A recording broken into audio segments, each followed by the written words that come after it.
Hi, friends. Hello, the world. Welcome back to this episode of Tools for Transitioning Humanitarians. I'm your host, Salad Murnava.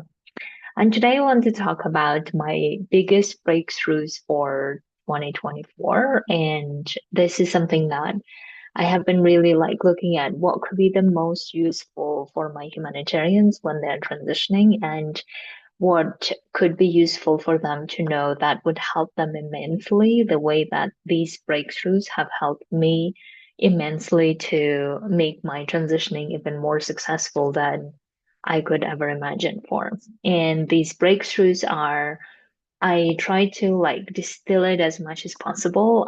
So therefore, I will keep explaining, but roughly, I would say it's three breakthroughs that I want to talk about, even though there are so many others, and how they have helped me transition and arrive where I want to arrive in the best way possible. So the first breakthrough that I feel like I have had this year in general, but I feel like I even had it last year, but this year it was so vivid, is what are the stories that my brain keep telling me that I actually want to believe, and what are the stories I don't want to believe, even if my brain keeps offering that to be true. And this has helped me so immensely because I always have this whatever feels true. So, for instance, the classic example that many humanitarians that I coach is the problem of money, right? So, whenever we feel like we want to transition, there is this problem of money that comes up, and then it just feels so true that we cannot replicate the salary we want, or we cannot make the 10K, 20K, whatever the amount per month that we want to make. We just believe we cannot make that happen, right? And this is one of those classic examples I find is where if we keep listening to our brain say that this is not possible, you cannot do this, you cannot make this happen, when we just keep believing that by default to be true, then what we end up doing is we end up not even transitioning at all. We end up not even thinking about how we could continue working towards what we really want to, and considering what kind of jobs that we actually want to do. We don't even allow ourselves to do that because we have believed our story that 10K, 20K a month doing what we love is not possible. Right. So therefore, this breakthrough that helped me in my own experience, in my own journey, is that there were so many things that I just believed this to be true. And therefore, when I started actually questioning, well, do I want this to be true, right? Do I want this to be true where I cannot actually make the UN salary that I want happen? Do I really want that to be true? And if I don't want that to be true, then what am I going to do to break that belief pattern? Because that belief pattern is one of the most powerful that keeps us stuck where we don't want to, because we have just believed whatever the story that our brain came up with to be true, right? And the same logic that I have been using with anything else. Like, for instance, a lot of the times as we transition, we have our brain keep telling us that, this is not working. This is not working the way I thought it would be. Therefore, it cannot work, or therefore, I cannot achieve the thing that I want to. And whenever I start concluding with when the first failure happens or the second failure happens, my brain just goes into that means it whatever I'm trying to do won't work. And then I ask that question in that moment as to, excuse me, do I really want to believe this story? Do I want this to be the story that stops me from going for what I want to? Excuse me. Or I actually decide that even if my brain wants to adamantly convince me that this is not going to work, this is not going to happen, this is not how it's going to happen, if my brain keeps saying that, I'm still in charge of whether I want that to be a valid reason, whether I want that even to be a reason, or I want to believe something else that I intentionally want to, right? So that's why that's, I think, the first breakthrough that helps in so many different situations.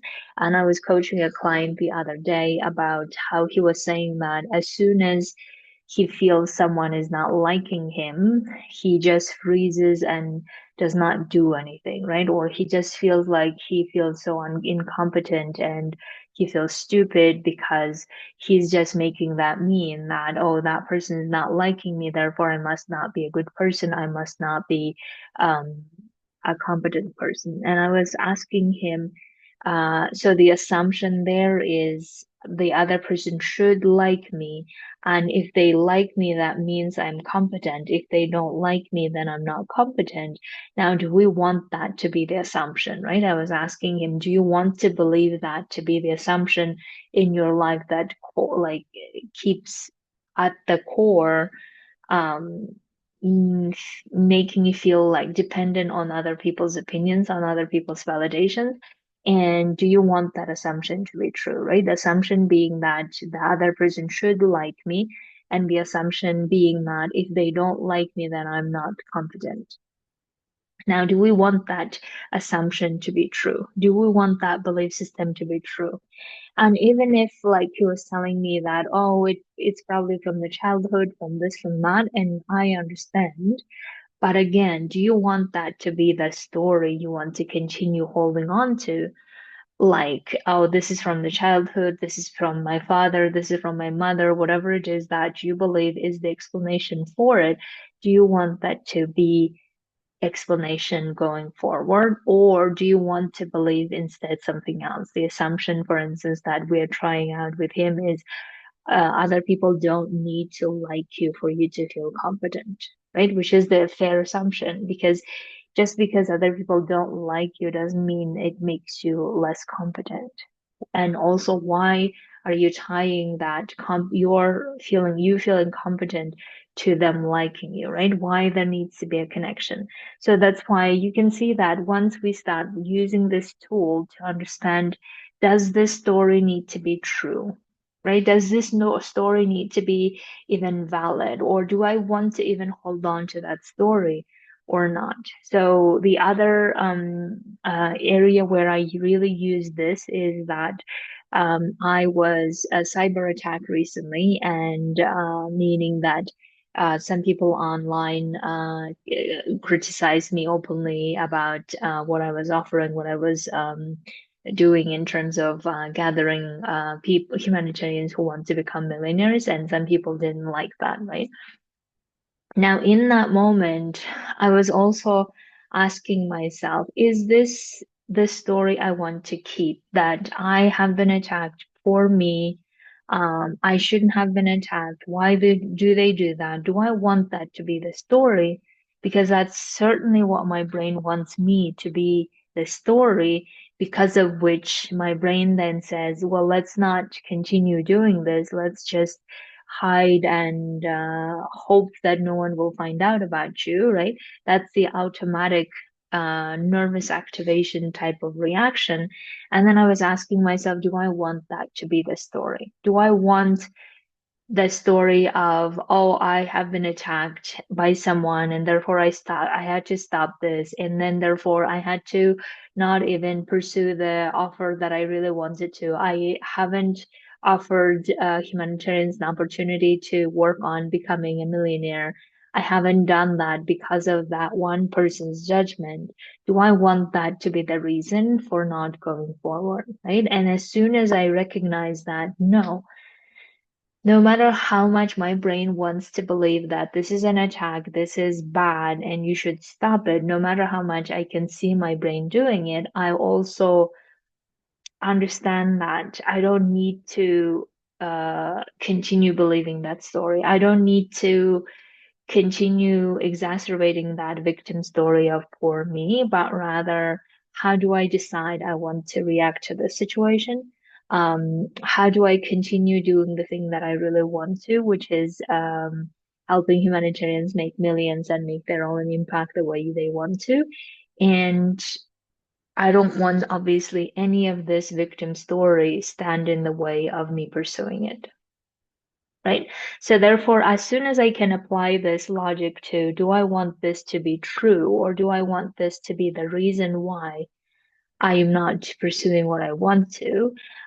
Do I really want to believe this story and therefore stop doing the things that I want to? And my brain immediately understands that, oh no, I don't want to do that. I don't want this to be the story because of which I couldn't pursue what I wanted to. Excuse me. So that is the first breakthrough that I believe is so powerful for you to apply to whatever the situation in your transitioning journey and see, okay, do you really want this to be the reason why you cannot get to what you want to? Do you really want this to be the truth of what happened when you could actually believe something else and make this happen, right? Do you really want um, to continue forcing yourself to do the things you don't want to because you couldn't get yourself believe that you can make 10K a month work, right?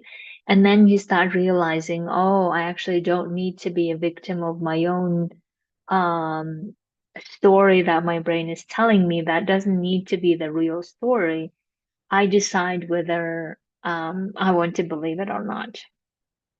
Now, the second breakthrough that I feel that has helped me so much this year, that made me even realize how much more like sophisticated ways that my brain wants to get into the victim mindset is by believing that, oh, this is not under my control, or this is not within my reach or within my control, and therefore I can't really do that, right? So I realized that a lot of the sophisticated ways that my brain tended to be confused about things, hesitating, doubting, when I noticed these things happens, the reason why they were happening is because I was believing that whatever I wanted to achieve this year was not within my control.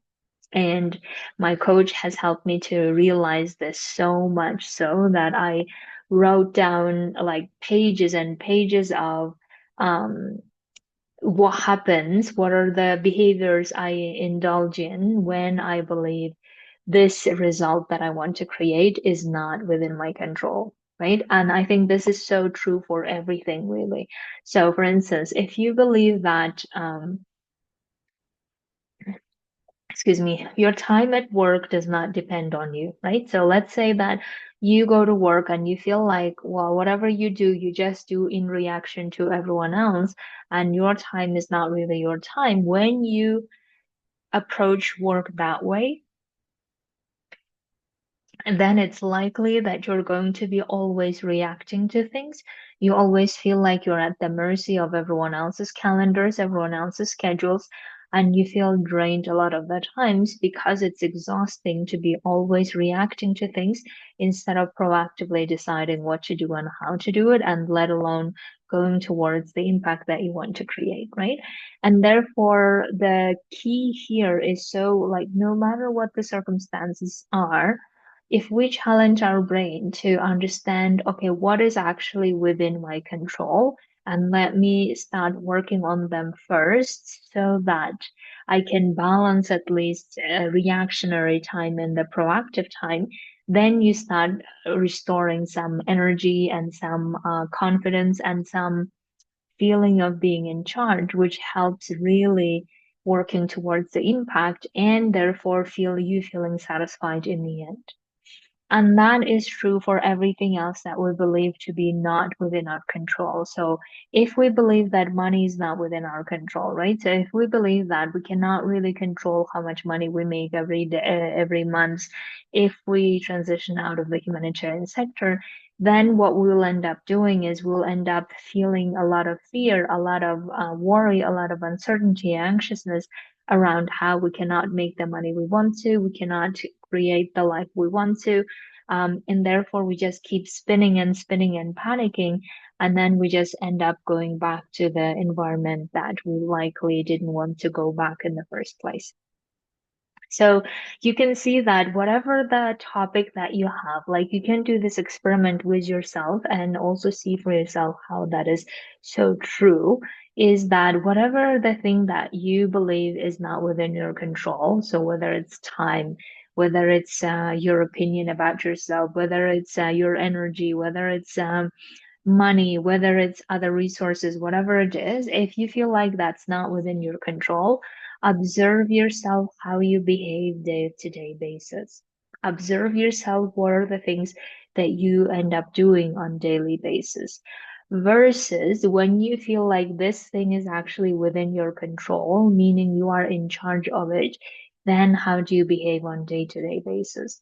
And this was such a eye-opening experience for me to understand that how much of um, the results that I really wanted to create, I was abdicating. I was abdicating to life. I was abdicating to like whatever happens out in the world. I was just abdicating and not taking responsibility. And as soon as I realized that, oh, wait a minute, what if actually whatever the amount that I want to, and I always want to come and start with something small, right? Whatever the amount I want to per month is within my control. If I believe that to be true, then what are the actions I would take? What are the ways I would feel about myself? And how would I be committing to making things happen? And then working on that.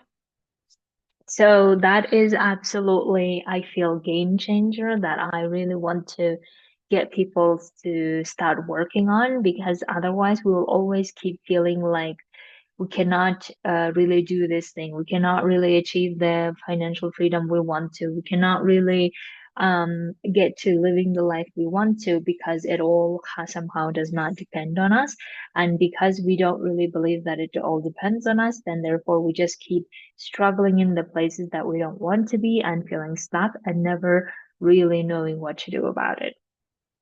Now, the third one that is, I think, is also another fascinating breakthrough that I have experienced several times, and I can see my own patterns that I need to work on. And that pattern is disappointment leads to excitement, ironically, and excitement distracts me from like feeling through the disappointment. Instead, excitement gets me to doing other things, to starting other new projects and going after shiny objects and shiny syndrome, and therefore actually not really working through the first disappointment, but then creating another disappointment. And then having two disappointments altogether, and then feeling like everything is not working.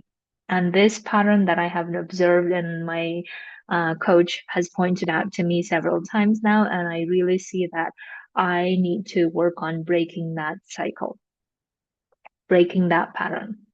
Now, the example that I want to give you for this is, so let's say that this is in your life, right? Let's say that you're in your life, the disappointment that you experience from, let's say, working in a particular duty station, on a particular project, maybe it's protection related, shelter related, supply related, whatever your specialty is. Let's say that you worked on that and then you feel very disappointed. You feel disappointed that things didn't go the way you wanted to. You feel disappointed with colleagues. Maybe you feel disappointed with yourself, all of those things.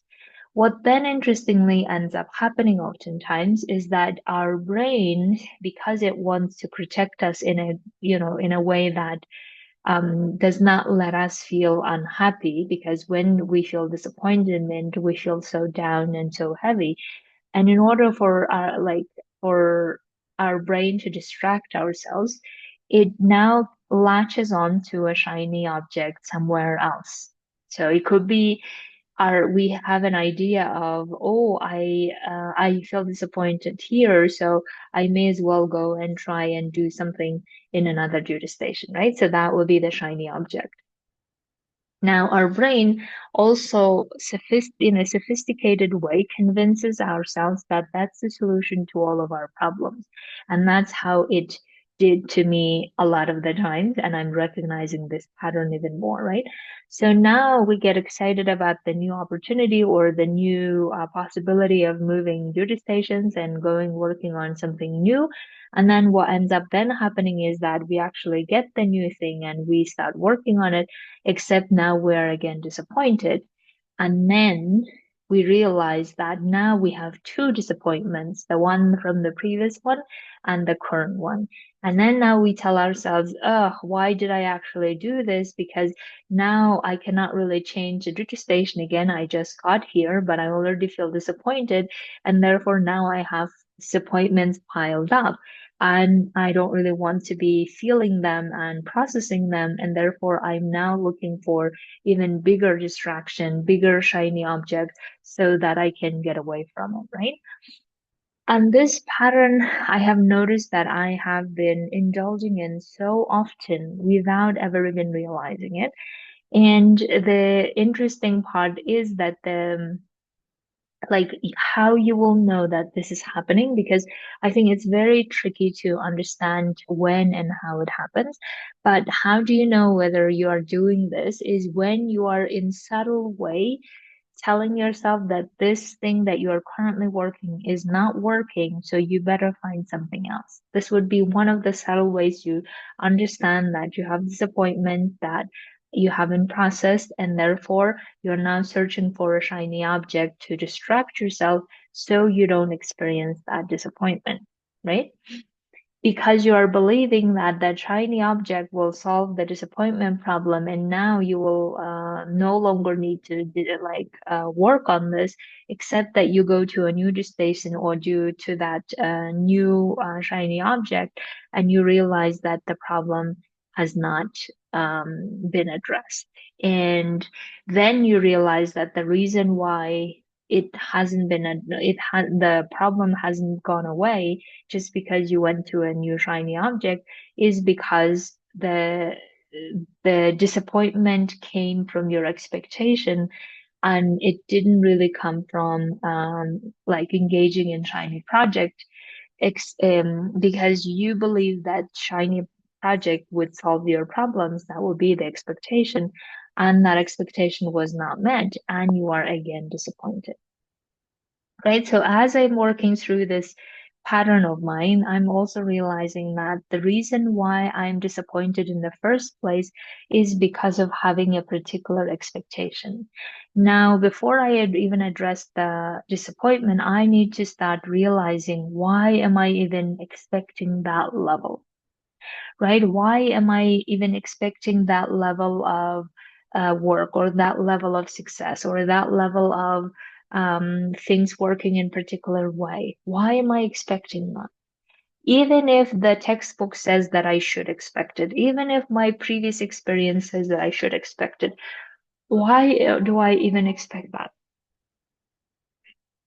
Right? So that would be one way to address it. The other way is, I'm okay to get disappointed because I am human and I have expectations. And also, I really wish things were different than they are. And I'm feeling the disappointment. But at the same time, I don't need to solve that disappointment by going to another shiny object.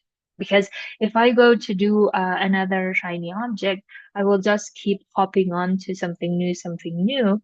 And then by the time I feel like so exhausted, because every time trying to look at something new, trying to work with something new without really addressing the initial disappointment, then it just feels like something that we're just doing for the sake of doing. And then we just slowly don't feel anything. And that's what scares me. And therefore, I don't want to be the person who chases after shiny objects. I also don't want to be the person who avoids disappointments.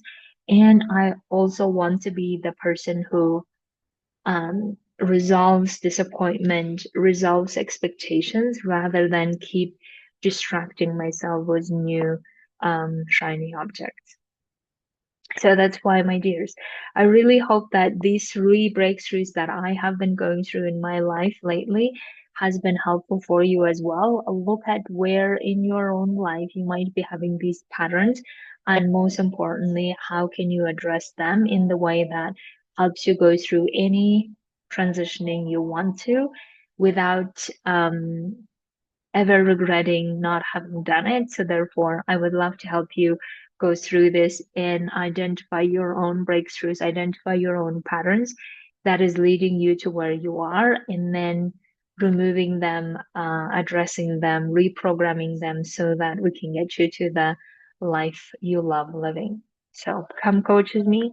Message me on social media or email me at asel at complaintfree.life. And until then, have a beautiful week.